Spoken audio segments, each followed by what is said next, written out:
naghahanap po ng transaction, ito po si lalaki, is kasama rin po niya yung asawa niya. Pero ang humaharap lang po is yung lalaki. But nevertheless, still, ibabalidate po natin, magkakatak po tayo ng investigation para po malaman natin kung sila ba talagang mag-asawa ang may pakana ng kriminal. Pero ang mastermind, sir, So far, ang lumalabas po ngayon si lalaki. may Si Anthony. Anthony.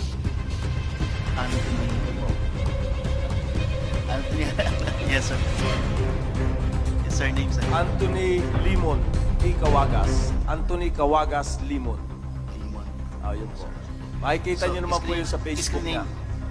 Mismong kumare at kumpare pa ng mga online seller na sina Arvin at Lerma Lulu ang dahilan ng kanilang pagpanaw. Ito ay ayon sa nilabas na report ng mga otoridad na nakahuli sa mga pumaslang sa mag-asawa na kung saan umanong binayaran ng 900,000 pesos ng mga mastermind ang mga sospek. Utos pa nga ng mastermind na kunin ang talbog na tseke at cellphone sa loob mismo ng bahay ng mag-asawa upang sa gayon ay wala ng ebidensya. Utang na nagkakahalaga ng 13 million pesos ang pinag-ugatan ng pagpaplano kay Lerma at Arvin. Base na rin ito sa naging salaysay ng mismong nag-utos na si Anthony Limon. Bago pa man kasi nahuli ang kanyang mister, ay nakuha pa ng misis nito na dumalo sa lamay ng mag-asawa na labis na kinawindang ng maraming netizens. Panoorin ang buong detalye sa kung paano nahuli isa-isa ang mga sospek, kabilang na ang mastermind na mismong kumpare pa ng mag-asawang itinumba. Halina't sabay-sabay nating panuorin at alamin ang video ito na tiyak na ikakagulat nyo. Ngunit bago tayo magpatuloy, huwag kalimutang i-like, share, subscribe, and click the notification bell for more updates and for more upcoming videos.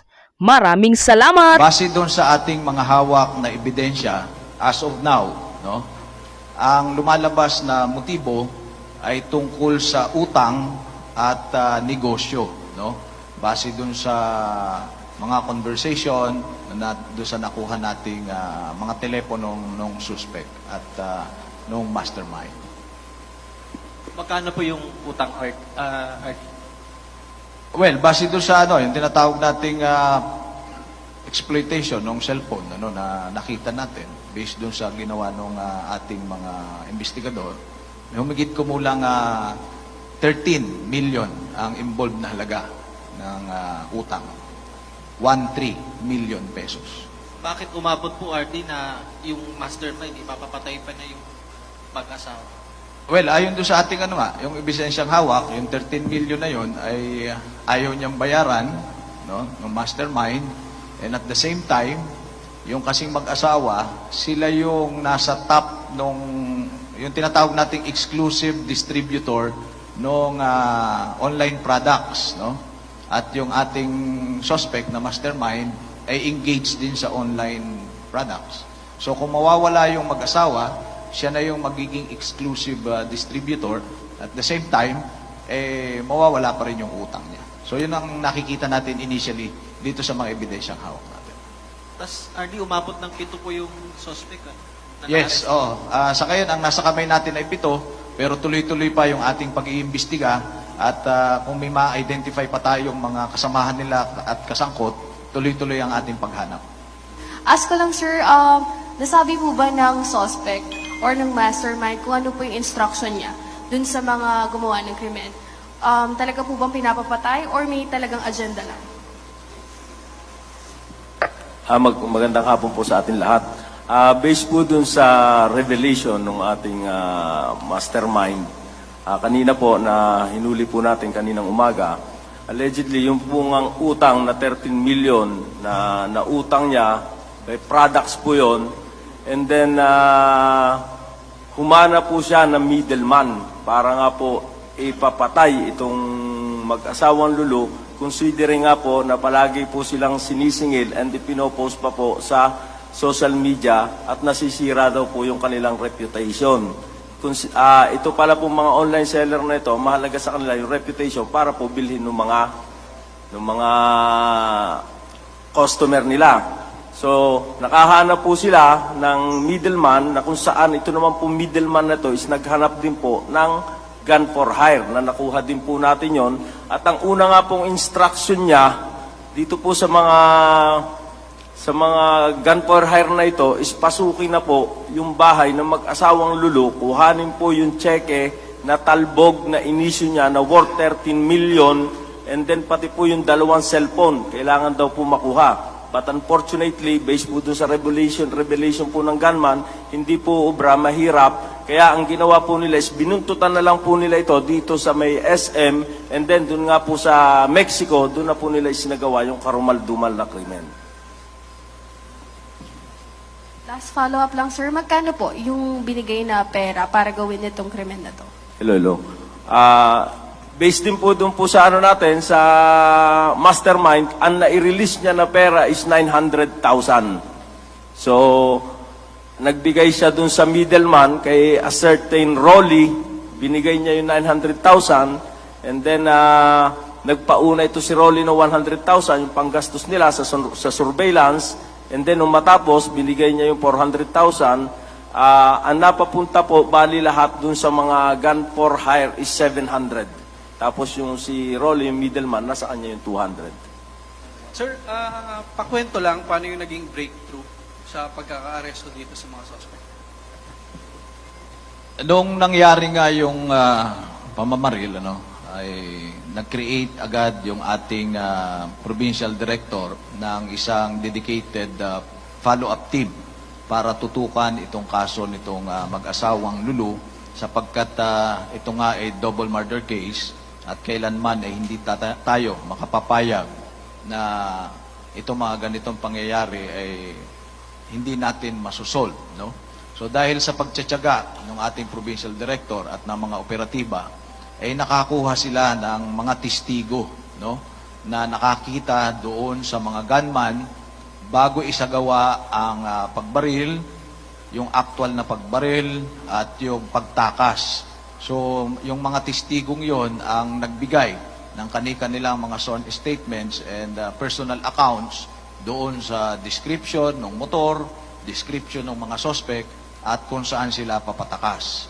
At tayo rin ay nagpapasalamat doon sa mga tao na tumulong sa atin, doon sa komunidad kung saan naroroon itong mga gunman, sapagkat sila na mismo ang nagbigay ng kinaroroonan nitong ating mga hinahanap. So, unang-una, nakilala natin mismo yung gunman sapagkat na-trace natin yung kanyang mga pinagmulan, kanyang mga whereabouts, no, nung mga dumaang araw, at maliwanag na na-describe nung ating testigo yung kanyang muka, yung pangangatawan, yung motor na ginamit, yung plate number, at doon nagumpisa yung ating mga operatiba hanggang sa natunto natin siya doon sa bahay na kanyang inuupahan, no? Kasama doon yung ilang mga kasamahan niya sa gawaing ito, sa gun for hire activities. At naisagawa natin yung tamang pag-aresto at na-recover natin itong mga maraming baril na ito. At pagkatapos siyang ma-aresto, ay tinanong natin siya in interview at siya naman ay nakipag-cooperate. Tinuro niya yung kanyang mga kasamahan at natuntun din natin kung saan-saan sila nakatira. Kaya all in all, we were able to arrest 7 suspects. Simula dun sa lookout, dun sa gunman, dun sa motorcycle rider, yung middleman, at yung contact person hanggang sa mastermind. Sir, gaano kalaking grupo po? Ito ay maituturing natin na isa sa pinakamalaking grupo ng gun for hire dito sa Region 3. No, sapagkat base doon sa initial na pagtatanong natin, ay umamin sila na mahigit 12 murder incidents or gun for hire activities ang kanilang ginawa dito sa Region 3. Particularly in the provinces of Nueva Ecija, Pampanga, and as far as Bataan. No? Pero gusto pa rin nating tingnan kung yung iba nating mga pending cases dito ng gun for hire at gusto nating ma-compare yung mga na-recover nating baril sa kanila na sa ganoon, malaman natin yung iba pang mga insidente kung sila nga ang gumawa.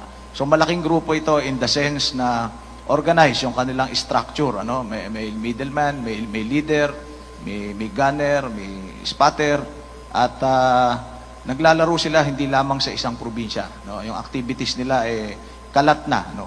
At yun nga, may naunang pag-amin sila na mahigit 12 na gun for hire activities na yung kanilang naisagawa.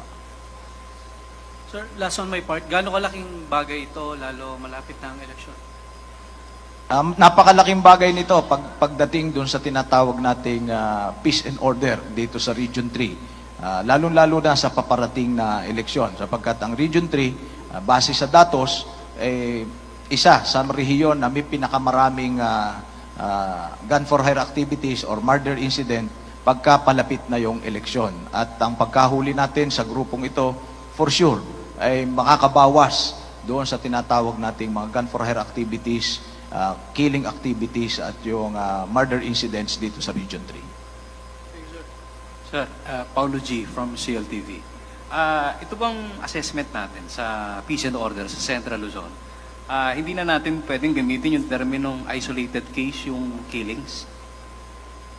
Well, ang pagtitingnan natin, no, if we're going to be very technical and very specific dun sa word na isolated, no, when we say isolated, dalawa ang ibig sabihin yan. Isolated in the sense na nag-iisa lang insidente yan. Yun ang isang definition ng isolated. At yung isang definition ay yung isang incident is not connected to other incidents. So dalawa ang meaning. Isolated meaning iisa, and isolated meaning not connected sa iba pang mga insidente. So therefore, if we're going to talk about murder incidents dito sa Region 3, pag sinabi nating isolated, nag-iisa lang ba yan sa isang probinsya? Nag-iisa lang ba yan sa isang bayan? Or maaring may mga murder incidents sa isang probinsya, magkakakonect ba yan? So those are the questions that need to be answered, and it can only be answered through an investigation. Ano ho yung mga intervention ho natin para ito hong killings masawata o di naman kaya mabawasan? Well, unang-una, ito na yun. This is our main intervention, no?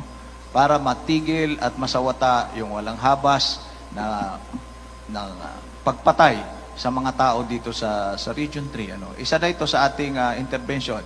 Ang hulihin, habulin, ang lahat ng suspect sa pagpatay, no? Gamit ang baril. No? Ito na yon. Habulin, hulihin, arestuhin at ikulong ang lahat ng miyembro ng criminal gangs, private armed groups. Yun ang una. Pangalawa, siyempre, yung tinatawag nating enhanced police presence. Padamihin natin yung pulis sa karsada. Magkakandak tayo ng 24/7 checkpoints, patrol, pagpapadami ng police outposts. Sa ngayon, meron na tayong close to 300 police outposts na ilagay natin sa iba't ibang strategic na lugar sa 7 probinsya. No? Nandyan din yung paglalabas ng ating mga mobile cars, yung ating mga motorcycle, paglalagay sa mga strategic na lugar na sa ganon, pag may nangailangan ng pulis, nandiyan kaagad yung ating kapulisan. Thank you po. Thank you. Thank you. Sir, Ernie De La Cruz po, sa Police Files Tonight. Sir, ito po bang mga baril, loose firearms or may mga nakarehistro na nakarehistro? Thank you, Ernie. Ito kasing pagkakahuli natin medyo bago pa, no? Nag-start tayo Friday, Saturday, Sunday. Tapos kanina madaling araw, may mga nahuli pa tayo. So we are still preparing our request to Crime Lab at saka sa Firearms Explosive Office para mapag-verify natin who are the owners of these firearms. At pag lumabas na yung resulta, we will make it public. Okay, sir. Pati po yung sasakyan na ginamit nila? Yes, nandun sa baba. Yung, I think, 4 na motorsiklo na ginagamit nila. Salitan nilang ginagamit habang sinasagawa nila yung kanilang criminal activities. Thank you, sir. Thank you, Ernie. Next question to be entertained, Magandang Mr. hapon po, RD June Veneracion po from GMA7. Pwede kay RD, pwede rin po kay PD. Talk to us about yung importance itong mga helmet na ito. Ano po itong mga to? Well, yung helmet na yan, ay yan yung ginamit ng gunman during the shooting incident na binaril yung mag-asawa. Yun din yung sapatos, yung jacket, yung t-shirt, at yung mga bags na gamit ng mga gunman during the shooting incident. So, importante. These are important pieces of evidence na gagamitin natin during the prosecution of their case. No?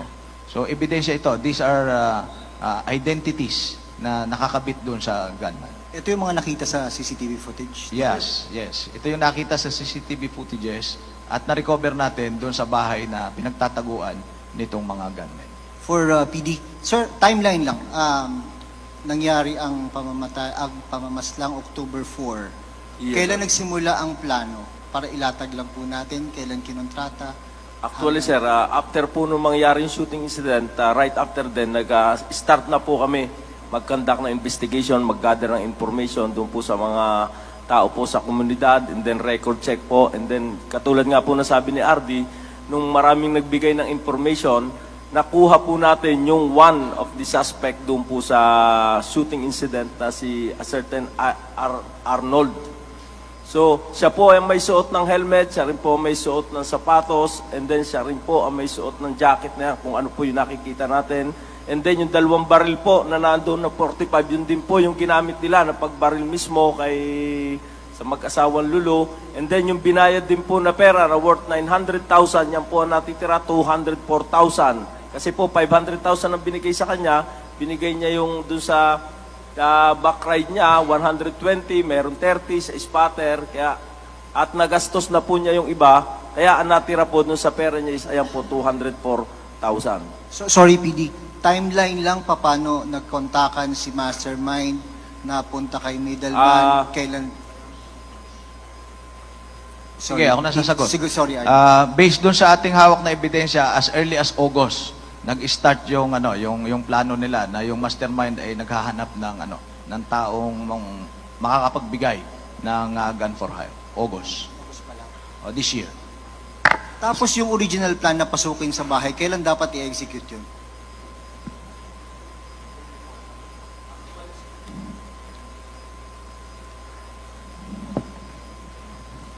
Ito, sir. Actually po, sir, based po doon sa revelation po ng mga middleman natin po, nangyari po ng 4 ang insidente, meron pong issue na check ng October 2, doon pa lang po, parang inutos na sa kanila, kasi hindi pa nga po nangyayari, inutos na sa kanila na pasukin na yung bahay. At ang kailangan pong makuha is yung mga check-in na tumalbog, and then yung 2 po na cellphone ng mag-asawa, kailangan din po makuha nila yun. Yun po yung utos sa kanila. Then nag-conduct po silang surveillance, hindi po nangyari yung plano nila dun sa bahay. Kaya po ang nag-prosper po is yung binuntutan na lang po nila, and doon nakakuha po sila ng opportunity doon po sa may Mexico, doon na po nila isinagawa yung pamamaril. Isa na lang po. Sorry, last ma'am, isa na lang. Isa po sa nakakadurog siguro na, sa puso na aspeto ng krimen na ito yung sinapit ng 2 bata. Yes. Yung 6 na taong gulang na anak at isang kamag-anak. Ano po ba yun? Hindi nakita ng mga shooter o talagang hindi talaga kasama kahit nakita nila? They were spared. Paano po ba nangyari talaga doon? Actually, hindi po ganun po katindi itong mastermind. Kasi po, binanggit din po niya dun sa middleman na sabi, kahit na sino na andun, basta makuha lang yung talbog na cheque tsaka yung cellphone. So considering na ganun yung utos niya, wala na rin po siyang pakialam kung sino po yung nakasakay dun sa sasakyan. Nagkataon siguro hindi nakita. Yes, siguro po. Thank you. Sir, Next question is from Fred Salcedo po, DWD. Sir, tatanong lang po namin kung ito ba ang mga suspect na huli lang po sa isang lugar, sa isang bahay, or different places? Lahat ng mga suspect, yung 7 suspect, ay nahuli sa iba't ibang lugar. Series of follow-up ito, simula pa noong Biyernes hanggang kanina madaling araw. Sir, pwede po bang malaman kung saan eksaktong lugar? Pwede naman, kaya lang may mga binabantayan pa tayo, may mga follow-up pa rin tayo. So sasabihin ko na lang sa iyo right after nitong Okay, thank you very much. next question from Mr. Shapko of Tugon Balita. Sir, question ko po para kay Artie. Artie, ito pong nabanggit nyo na 7 yung suspect. Sir, ito po, ano yung, sila po ba yung mga civilian or dating police, dating military? Ano po yung dati nilang mga naging trabaho? Base doon sa hawak nating ebidensya sa ngayon, lahat sila ay civilian, walang mga former in service. Thank you, sir. Yun lang po. RD, good afternoon. Jopel po, Jopel Pelenyo from DWIZ. Sir, siguro mga 2 or 3 days after your oath, nangyari yung insidente. May mga crimes na nangyari. Gaano ka-importante ito, RD? Dahil sa sunod-sunod din yung accomplishments po ninyo ngayon. Well, very important ito, no? Sapagkat unang-una, ito ay marching order ng ating Chief PNP. Before I assume here as Regional Director of Pro3, ang marching order niya sa akin is make Pro3 a safe place before, during, and after election. That's why, after my assumption, we buckled down for work. Immediately, I have ordered my provincial director to intensify our efforts in collecting, confiscating all loose firearms. And in a matter of 9 days, we were able to collect 172 firearms, long and short firearms. And because this is an important case for us, it is important to us not because minamatay na dalawa. It is also important because ang gusto namin, itong accomplishment na ito, ay ialay namin doon sa 2 bata na nakaligtas. No? Mabigyan natin ng hustisya, yung pagkamatay ng kanilang magulang, mabilis at maagap na hustisya, na sa ganon, mabilis din ang pag-recover naman ng pamilya ng biktima. So itong accomplishment na ito ay niaalay ng Police Regional Office 3 doon sa pamilya ng ating mga biktima. Kumusta na po yung mga bata ngayon, sir? Right after the incident, I have directed our Chief of Regional Medical Unit to immediately coordinate with the family and to check the two children. At nag-comply naman yung ating Chief ng Regional Medical Unit. Isinailalim sila doon sa tinatawag na psychosocial test. At tinitingnan naman. Sa ngayon, under monitoring at ayon naman doon sa report ng ating doktor, so far, okay naman yung mga bata. Sir, last question. Linawin ko lang, sir. Tama po ba? Online seller din po ito pong mga mastermind? Yes, base doon sa ebidensyang hawak natin ngayon. Kilala Online po ba seller. sila, sir? Kilalang mga online seller? Kilala po ba ng mga online seller?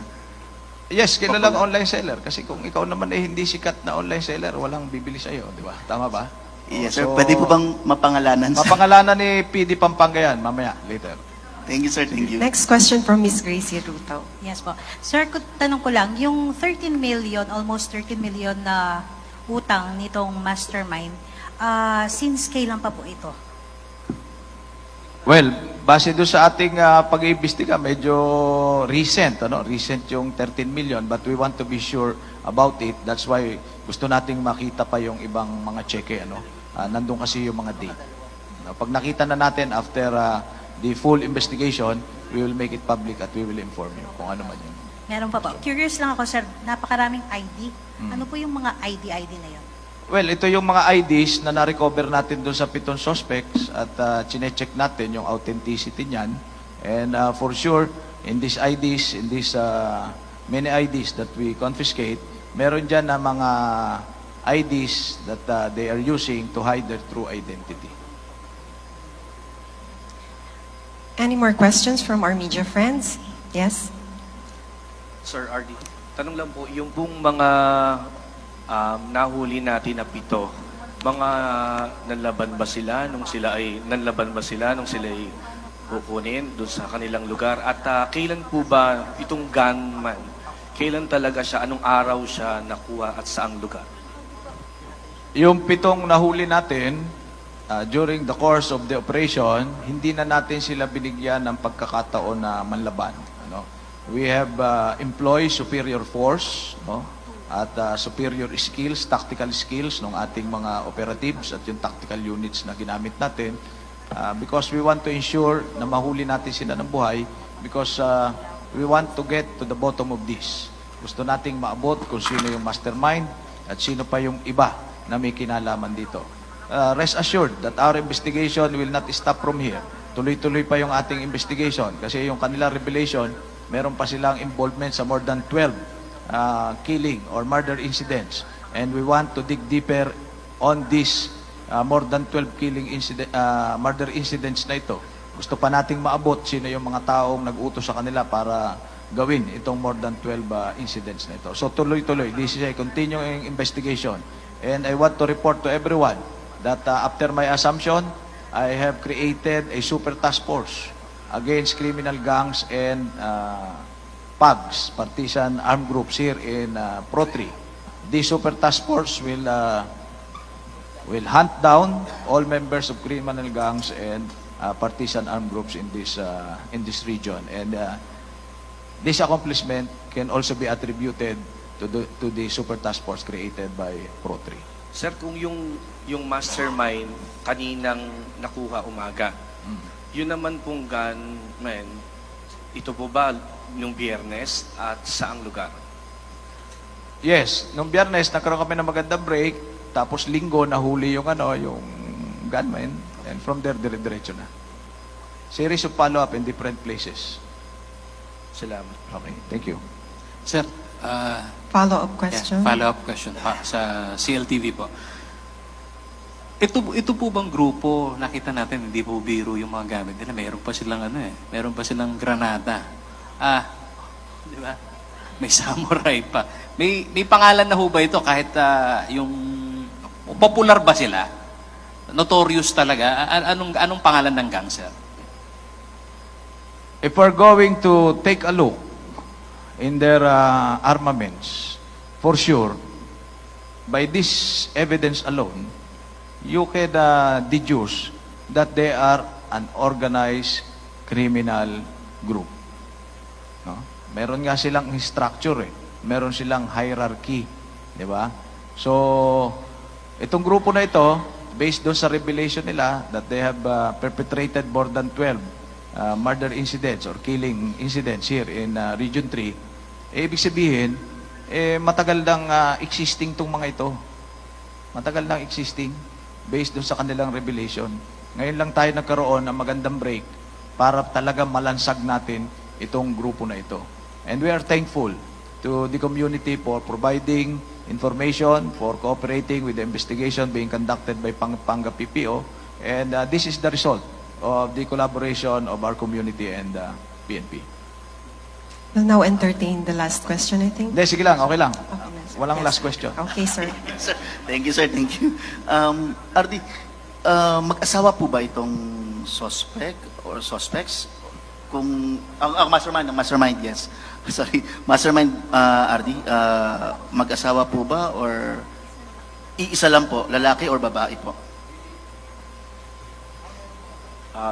Nagkakandak pa rin po tayo ng investigation, but based on the revelation po ng mga middleman natin is pag nagkakandak po ng transaction, ito po si lalaki is kasama rin po niya yung asawa niya.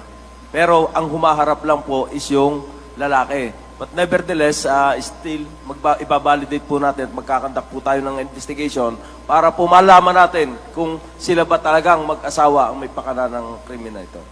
Pero ang pinaka-mastermind, sir, So yung far, lalaki. ang lumalabas po ngayon is yung lalaki.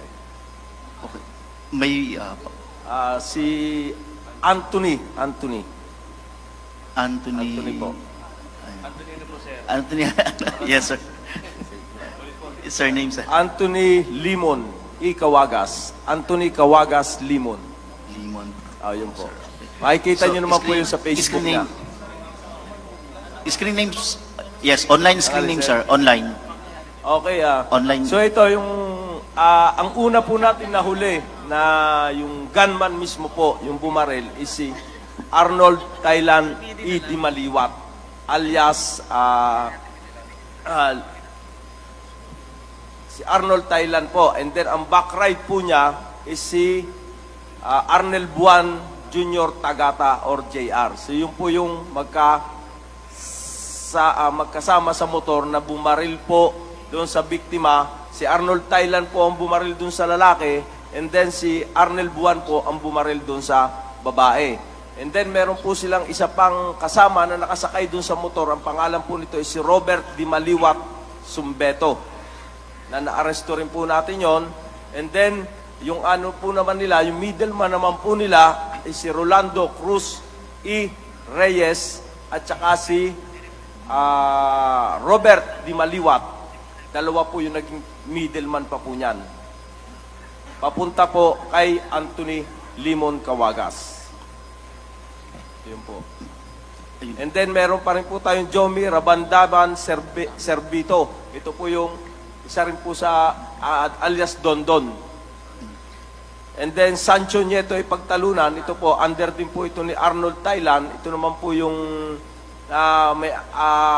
bago rin po niyang kagrupo na may-ari ng X-Max na yun po yung ginagamit nila nung kumuha po ng pera kay kay Anthony Limon, yung nung kinuha po nila yung 700 sa may McDo dito po sa San Fernando na hinihintay pa rin po namin yung result ng sa CCTV doon po sa Sir, may McDo. screen name po tayo nung mga mastermind.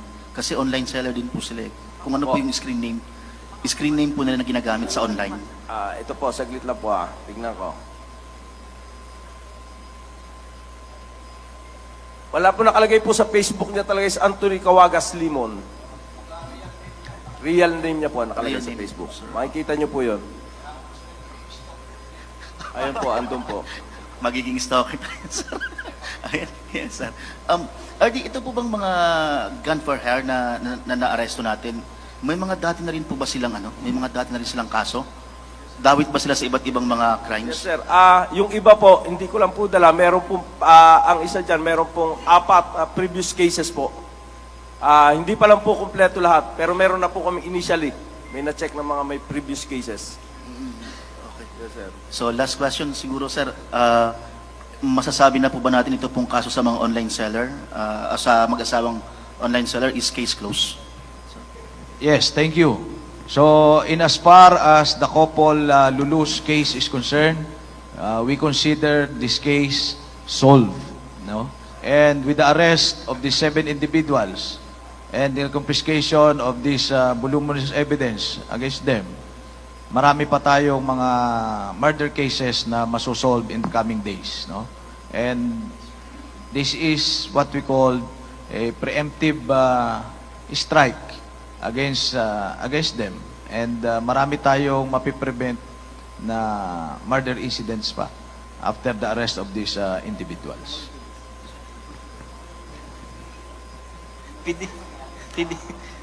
May clarification lang, sir. Doon sa, ang utang kasi nila, di ba, 13 million.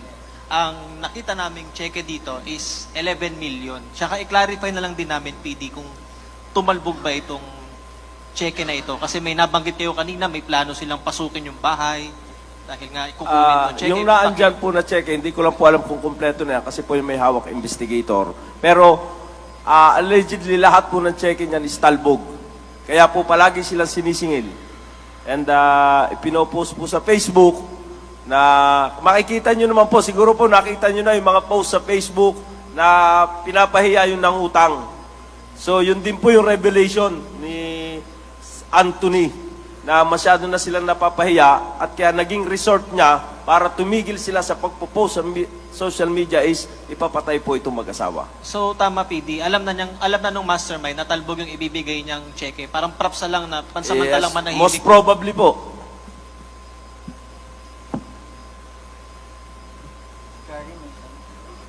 Any other questions? Sir, Yes? good afternoon. Sir, what was the reaction ng mag-asawang mastermind na nakuha sila? Actually po kanina, nung pinuntahan namin sa bahay, hindi na rin siya masyadong nag-react. Kasi siguro alam na rin po niya. Kasi po, makikita po natin sa conversation dun sa messenger, parang nagkakahalataan na po sila. Alam na nila kasi, siguro nabalitaan na rin nila na yung iba is nahuli na. At alam na rin po nila na makakarating po sa kanila, eventually. Kaya kanina po, nung kinuha namin po sa Apalit, nagsabi na lang po siya na wag na lang sana isama yung misis niya. So, ibig sabihin, alam na niya. Cases filed na lang, please, sir. Cases filed. Ano mga cases filed, sorry? Ano mga cases filed? Murder po, double murder. Okay. Among others, may mga illegal firearms pa. Kasama rin po yan. Illegal possession of firearms and explosives. Pero yung naandun po ngayon sa sa atin, sa Kapitolyo, file po is double murder. Yes?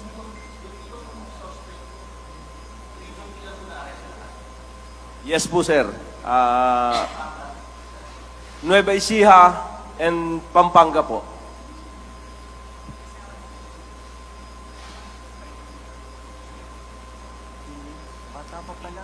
Any more questions? Follow-up questions? Unlimited to, pare. Tuloy. Hindi pa.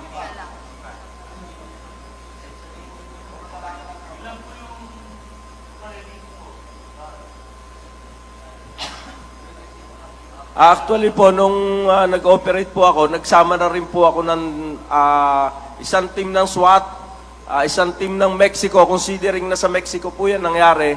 And then, ang concerned station po, kung saan po kami nagpunta. And RMFB po, Three-Authored Maneuver Company. Ayun po. Yes, sir. Video ng actual arrest, RD, meron? Baka meron. Video ng actual arrest. Meron din. Share mo na, PD, para Opo, sir, magbigay na lang po kami ng ano. Oras di peligro na po kami. RD, oh. Sige. Sige. Ano yun? Hindi, may mga mahahagip na ano eh. Hindi pa. Sa labas?